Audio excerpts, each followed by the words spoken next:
एक fighter jet गिराए जाने के मामले में रूस और तुर्की के बीच तल्खी बढ़ती ही जा रही है। सोमवार को पेरिस में क्लाइमेट समिट के दौरान रशियन प्रेसिडेंट व्लादिमीर पुतिन ने तुर्की के प्रेसिडेंट तैयब एर्दोगान से मिलने की पेशकश ठुकरा दी।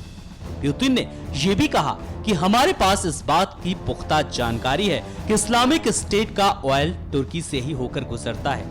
24 नवंबर को तुर्की एयरफोर्स ने सीरियाई बॉर्डर पर रशियन फाइटर जेट मार गिराया था। तुर्की का दावा है कि रूसी जेट उसकी एयर स्पेस में घुस आया था। नाटो के किसी सदस्य ने 1952 के बाद पहली बार रूसी प्लेन मार गिराया था। फाइटर जेट में 2 रूसी pilot lieutenant colonel Oleg Peskov और कैप्टन कॉन्स्टेंटिन मुरखातिन मौजूद थे। पेस्कोव को सूरिया के विद्रोहियों ने मार डाला था, जबकि दूसरे पायलट मुराख्तिन को रूसी स्पेशल फोर्सेस ने 12 घंटे के सर्च ऑपरेशन के बाद बचा लिया। तुर्की ने बीते रविवार को कहा कि वो मारे गए पायलट का शव रूस को सौंप देगा, लेकिन इस घटना के लिए माफी नहीं मांगेगा। तुर्की के प्रेसिडेंट एर्दोगान ने कहा था कि पुतिन से मिलकर मामले को सुलझाने की कोशिश करेंगे। असल में रूस ने तुर्की पर कई तरह के प्रतिबंध लगा दिए हैं।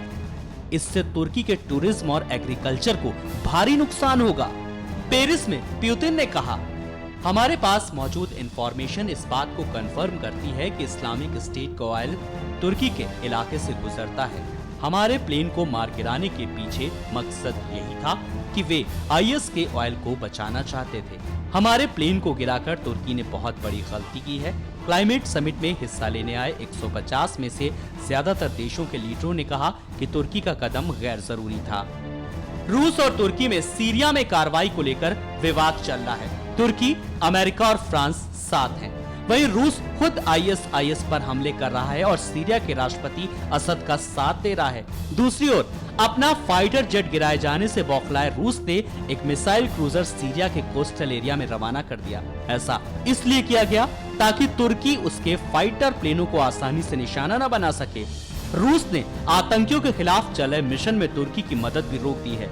सीरिया में रशियन एयरबेस की सिक्योरिटी बढ़ाई गई है।